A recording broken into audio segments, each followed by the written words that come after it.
Hey everyone, and welcome to today's Explainer. Now we're doing something a bit different today. We're going to put on our analytical hats and totally deconstruct a really specific, highly critical regulatory framework. We're talking about the Specialty Occupation Visa. We're going to treat the data and the structural mechanisms we're looking at today like an objective, anonymous expert report. So that means we're skipping the surface level fluff, the generic definitions and anecdotal stories. Instead, we're going deep. We want to uncover the core ideas, the hidden mechanics, and the absolute strict cause and effect relationships that actually govern how this system manages highly skilled human capital. Why does this matter? Well, because this exact mechanism literally dictates how global innovation flows into the market. It's a huge deal. So let's just jump right in, shall we? Okay, so here's the logical framework we're using to break this all down today. First, we'll look at the probabilistic gateway. Then, number 2, the qualifying nexus. 3 is structural rigidities. And finally, number 4, capital prerequisites.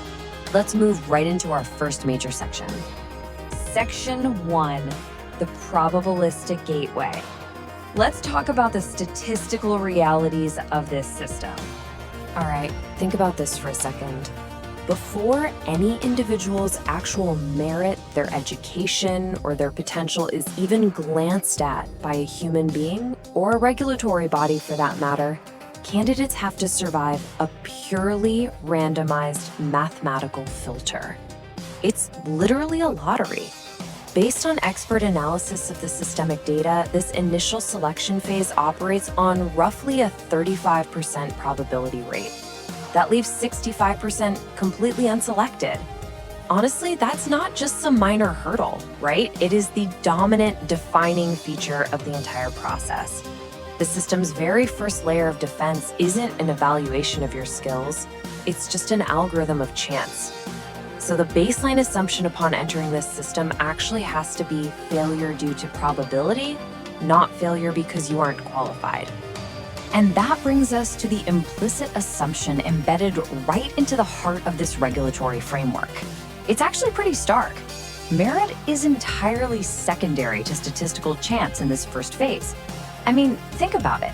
A candidate could have pristine, absolutely perfect qualifications. They could be a top-tier scientist or a literal genius in tech, and they can still definitively fail to get into the system just because of algorithmic randomness.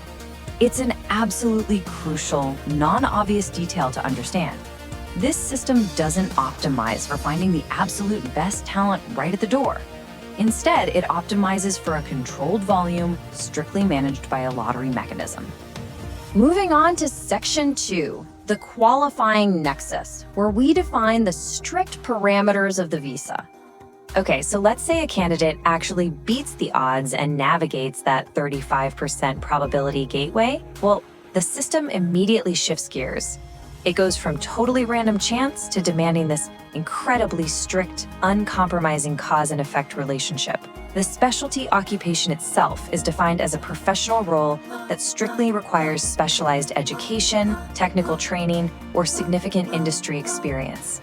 Looking at the data in the report, it's clear this pathway is structurally designed for highly technical medical and scientific fields.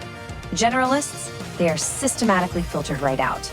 You must have a demonstrable, highly specialized skill set that justifies the regulatory approval and ultimately extracts specific economic value. Basically, the regulations demand a perfect, uncompromising mapping between inputs and outputs. A specific educational background, like a degree in computer science, literally has to map perfectly to a specialized occupational role, like a software engineer. The implicit assumption here is that exactly what you learned in school must directly correlate with the exact outputs of the job description. If there's a mismatch there, that's a systemic failure, and you're out. The undeniable nexus between what you studied and exactly what you'll be doing on a Tuesday at work is totally mandatory.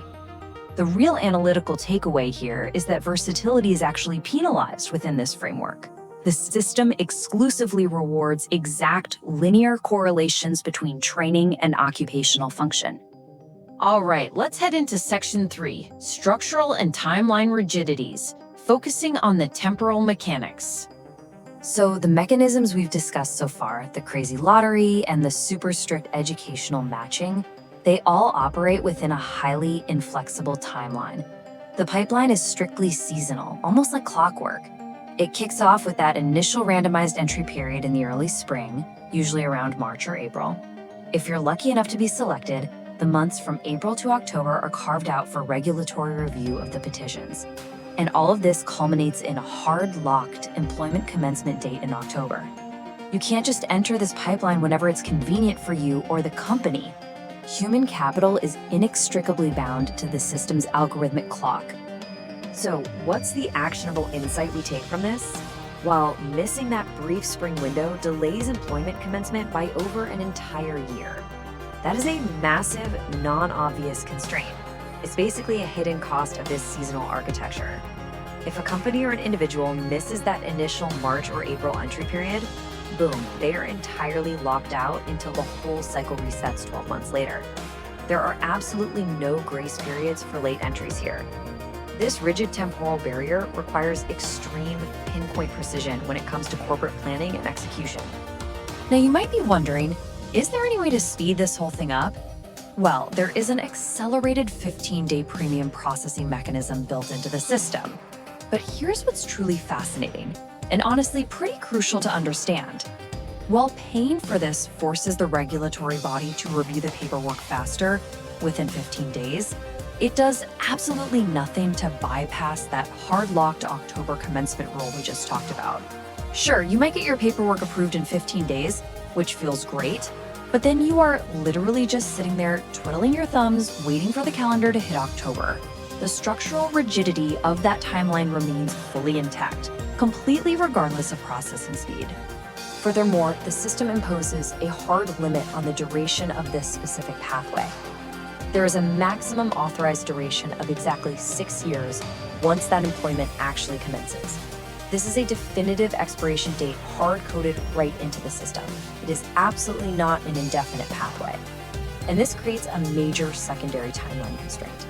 It forces individuals and their corporate entities to continuously evaluate their long-term strategies long before the structural clock runs out.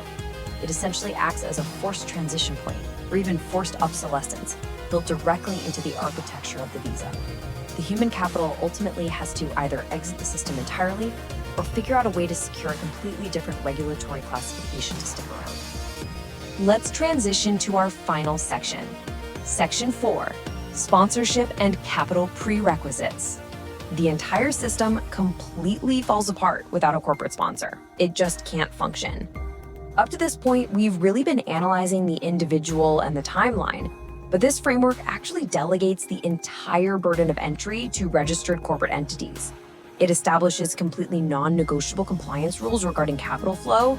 First off, it absolutely requires formal sponsorship by a registered entity. You can't just sponsor yourself. Second, it enforces super strict minimum wage thresholds that are dictated by the regulatory body. And third, as we touched on earlier, compensation has to align perfectly with the designated role. This all acts as a structural safeguard. It's designed to protect jurisdictional salary floors with the implicit assumption that the corporate entity is the single, sole, reliable guarantor of that individual's economic viability. And all of this brings us to a final, really provocative thought. Having deconstructed this whole system, from that wild 35% probability gateway and the insanely strict educational matching, all the way to the inflexible seasonal timelines and the rigid capital prerequisites, we really have to ask, is it actually efficient to bottleneck highly specialized global talent through a randomized, strictly seasonal probability model? Acting as an analytical engine reviewing this expert report, the data clearly presents a system that is highly controlled, yet somehow fundamentally reliant on pure chance at its most critical juncture. It definitely leaves us questioning the structural efficacy of using a lottery and such rigid timelines to manage critical, highly specialized human capital in our fast-moving global economy. I mean, really think about the long-term implications of this system design for a second. It's a lot to chew on. All right, that completely wraps up our explainer for today. Keep analyzing those invisible structures all around you, and we will see you next time.